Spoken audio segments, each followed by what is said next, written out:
There are 11 foods I eat almost every single week that I genuinely believe have done more for my long-term health than anything else I've tried.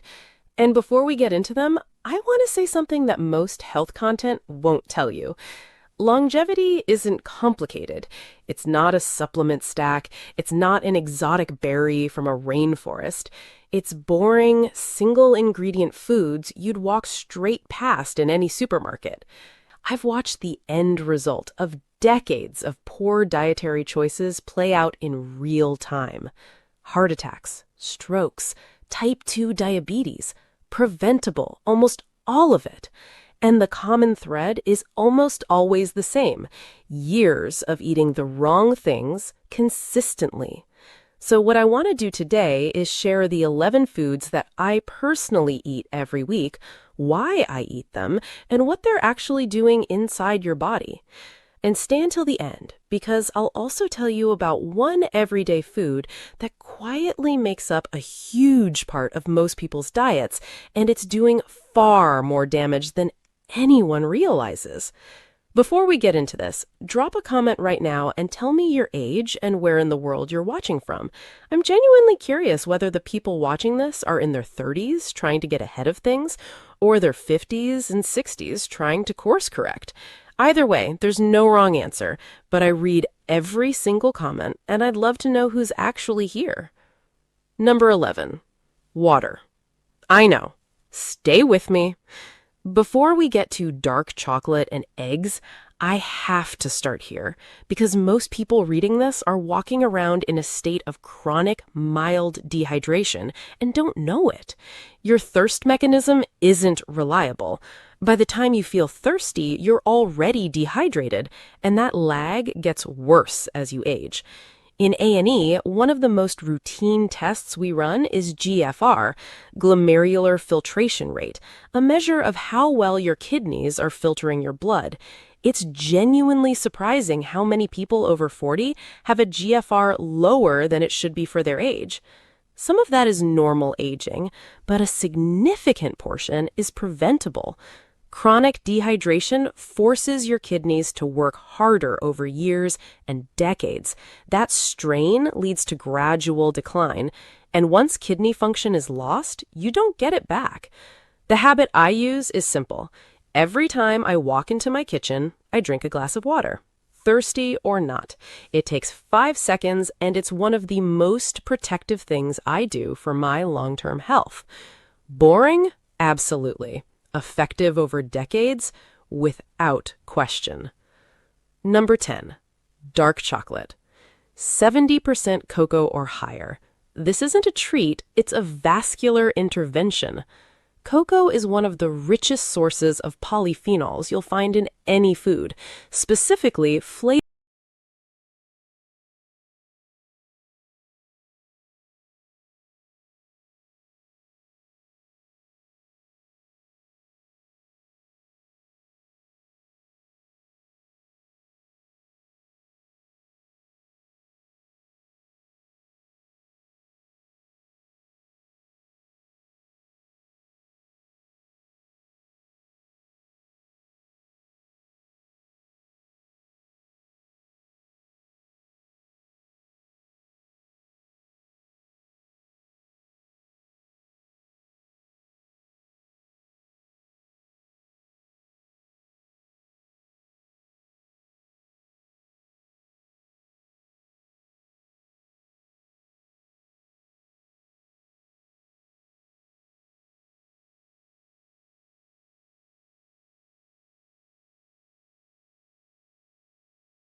about finding the right supplement or the right exotic superfood. It's about repeatable, somewhat boring, single-ingredient foods that you can eat consistently over years and decades. Most people don't need more supplements. They need fewer packets, fewer processed foods, and more real food that looks like it came from a plant or an animal. The 11 foods I've talked about today aren't exotic, they're not expensive, they're not hard to find. They're just consistently good choices that, over time, compound into better metabolic health, better cardiovascular health, and a longer, more capable life. If this was useful, subscribe. It genuinely helps this reach more people who might benefit from it. And if there's a specific topic you want me to cover next, foods I avoid, how to structure meals, anything related to health and longevity, leave it in the comments and I'll make that video. But before you go, I'm genuinely curious, out of everything on this list, how many of these are you actually eating regularly? Be honest. Is it 2? Maybe 5? And which one do you think you'll never bring yourself to eat? For me, I'm guessing it's either the kefir for most of you. Drop your number and your most hated food from this list in the comments. I read all of them.